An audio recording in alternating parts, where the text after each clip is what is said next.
Bonsoir, bonjour à toutes et à tous. Et je suis apôtre Shadrach Malunda et je travaille dans le ministère, comme aussi je suis chantre de l'Éternel. Et j'ai commencé mon ministère depuis 2007. Je suis un prédicateur. Il y en a ceux-là qui m'ont vu prêcher, qui m'ont vu parler de la part de l'Éternel. Il y en a même ceux-là qui nous appellent prophètes. Mais je vous assure que je ne suis pas un prophète, je suis un apôtre. C'est ça mon ministère. Et dans un message, j'ai un message que le Seigneur m'a donné.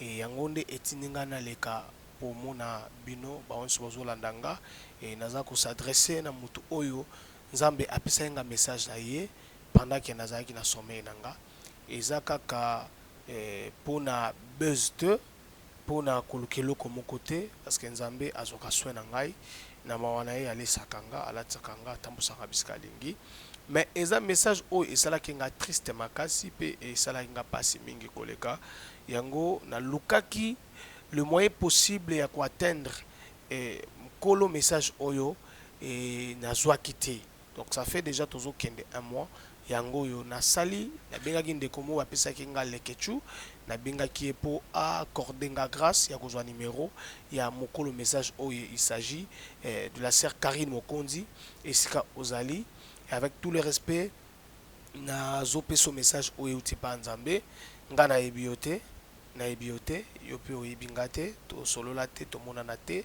eza kaka te ke nazwika message na yo nazwaka message ya bato ebele bon mpe na atteindraka bango na telefone tosololi nzambe alobelaka nga nakutani na ye tosololi me ya yo esali nga mpasi parceke namonaki bato baza na volonté ya kopesa nga message na atteindre te je sais pas so bakokanisa naluka mbongo ou quoi que ce soit nayebi te me nga nangi nayebisa yo nzambe alingi yo mingi soki ozobika eza makasi na yo te soki ozobika eza ngolu mpe mawa nzambe eza likolo na yo message na ngai nazokende droit obi na message na ngai eza nini pendant ke na bandaki kolala nzambe azolakisa nga cadavre moko nzambe amemi ngai esika moko alakisi ngai ebembe moko ezalaki ya mwana mwasi alors ntango nakomi pembeni wana nzambe azotuna ngai ayebisi ngai abi oyebi ser oyo alali nga na bi nayebi ye te alobi tala elongi na ye na bi nayebi ye te parce que devi boye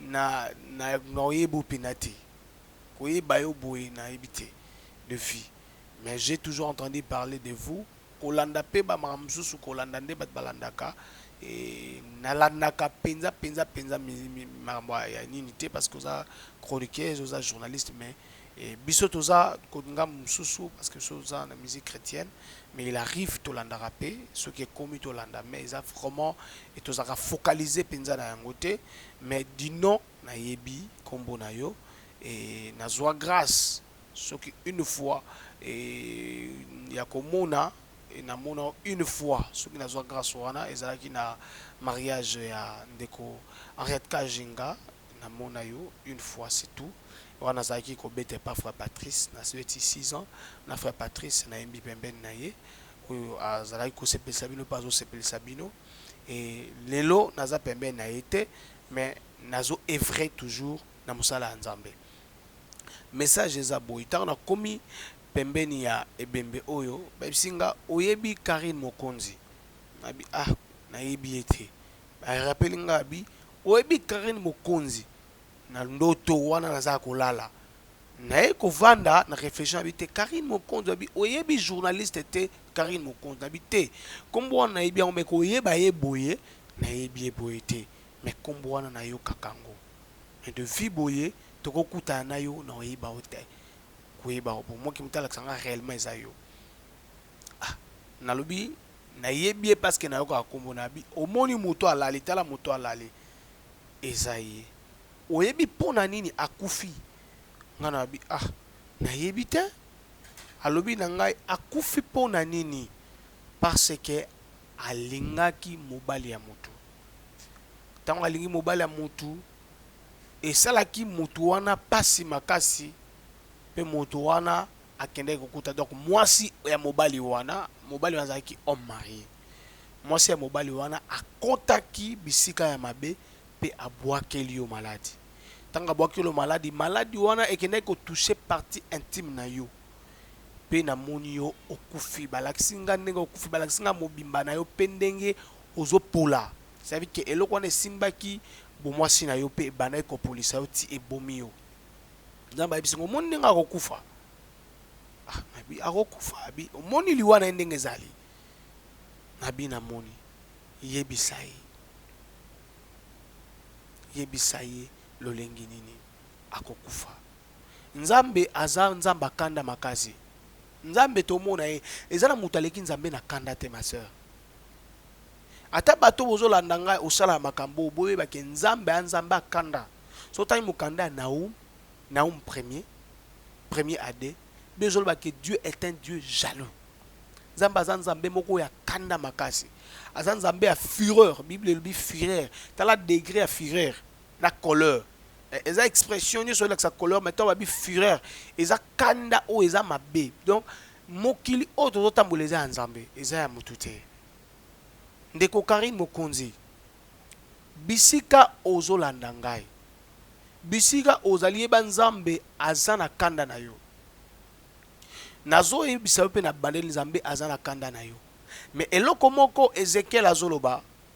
Ezekiel alobi ke sotangi Ezekiel 16 otangi Ezekiel 33 omona ke Bible ezoloba ke nzambe alingaka mutu akufa na mabete. Nzambe alingaka mutu akufa na mabete. Nzambe azotikela autant tant mosusu vivre mais l'aime socio kufi. Tant mosusu pe ba pesa ba message au négligea. L'aime socio au mona basala nzambe l'autre côté. Vous savez les Congolais ou les Kinois en particulier ont toujours vu les hommes de Dieu neti biloko moko boy neti bato ba mandian ba senga mbongo te. Na pour na senga mbongo te. Mais na pour na s'adresser na yo. Na pour na yebiso nzambe alingio mingi. Karine Mokonzi nazo bandela parce que batangena kompe balakisinga ebembe na yo balakisinga ebembe na yo. Nzambe azo ko interpeller yo ozonga vi nyonso ozo sepisa nzambe te otika soko zo bika nzambe azo tikelo ta akotikelo temps même okole ezali oko regretter ozolanda oko regretter ezala ba message aka yone na pesi message te et si na pesa ba message na pesa ba ndeko msu message même na Angola ezana na l'un des pasteurs na kati Angola na pesa pasteur Dieu donné à na sa mabele puis à son âme na pesa message papa biso to tiko beta frère Patrice pa na yo mais tala bako bomayo ba peso poison les lois en sa mabele nga muto no sa nga makambo wana papa na Patrice abisinga pasteur Dieu de la kufi ngana yiba ki de pourquoi kufi mais apesa nga message ngana ibuto solo la kana yi mais lo azana mabele ezana bato bele za nde bande comme suna ngiri awa na kota ndako na kutia bisi uzana croire lunguno kufa mais nazo bonde la pona yo zwa offrande que opesa mutu tel boy qui n'est pas papa Patrice abonde la pona yo nzamba ibisinga bongo a négliger a moni lokola elo te mais lo azana sa mabele na kota ngelo bato bele o na pesa message bazana sa mabele pona ko négliger ngai na kotaki na luki ndeko lekechu balakisaki ngai na ebenge na bisi apesa nga numéro eza na bengi na téléphone nanga na inte nanga akoka kopesa nga numéro akomisa nga de kota WhatsApp nga na zamona mukete na comprendre que ndeko oyo azo refuser soit bo solo la ginaye soit yo refusaki kopesa nga numéro na yo menga na boyi na za na problème na nzambe na ngaki na leka awate na lingaki jamais na ya awapo na yebisa yo makambo oyo mais na s'adresser na parce que nzambe azala ba message o apesa biso pa biso soki mutu akufi makila na ye na tango likola moto na yo alors nazo pesa message pour makila na yo nzambe atanga ngwa senga ngo likola moto na yo soki yo koyoka te nzambe ana posa na yo ndeko Karine Mokonzi vie na yo o changer yango bongola convoitise ya chéri mema yelo côté Marc 4 19 azolobani alobi ezana batu oyo yesu azobeta lisola semer abua kimbuma musu kwina mabele bandeke baye bali yango na nzela bandeke baye bali yango abua kimususu na mabanga etumbi yango po moto chaleur ya moi etumbi yango mususu abua kaki na mabele malamu ebuti mususu abua ki na kati ya bepine ekwina bepine étouffé yango ne Marc 4 azoloba 19 alobi étouffé yango moyen kola été atangi na bi eza étouffé na convoiture de la chair na bité soki na koko kotanga na koko tanga ko excusinga na koko tanga même na téléphone parce que je n'ai pas ma Bible avec moi pour bandeko peut-être bazolanda ba opé basala ka makambo oyo bazotambola bien te nzambe ameka ko interpeller lisusu vina yo ke vina yo esengeli ozonga zonga epa nzambe alobi boye mais à qui mais en qui les soucis du siècle la séduction des richesses ozoyoka wana Marc 4:19 alobi mais en qui les soucis du siècle la séduction des richesses et l'invasion des autres convoitises l'étouffe la parole étouffe la parole étouffer parole c'est dire que eza ba souci ya ba siècle ozana ozana souci au sala makambo ebele alobi séduction ya ba richesse nazala na mbongo bato belé bana basi ebele ba otambola bongo azala mbongo mibale belé pe bongo kokosa pe basi alobi l'invasion des autres convoitises de la chair ba posé à mokili ko bilulela étouffe la parole la rende infructueuse bien aimé nzambe azana bon moi ndeko nanga Karim Mokonzi bisiko ozali ibaki nzambe azanzambe amawa mais ibaki nzambe azanzambe kanda ndenge nalobaki na mukanda Naum pona appuyer yango parce que tant tozotanga bana nzambe pe bazo profiter na makambo oyo na mukanda Naum nazote ya été nazo s'adresser na yo j'ai que deux versets nazo pesa pour yebaki nzambe azanzambe kanda Naum premier verset à deuxième verset Zambanda kolobela libota diniv et pour na nzela mosakoli Naum je crois bien soki na bosanité Naum premier oracle sur Ninive nzamba zolobela Ninive oracle eza nini prophétie soko lobeli oracle eza voix audible nzamba zolobela mutu na mato ya bi kende koyebisa me nzamba lobeli nga na ndoto pe alaksinga ebembe na yo ndeko nanga alobi boye oracle sur Ninive livre de la prophétie de Naum.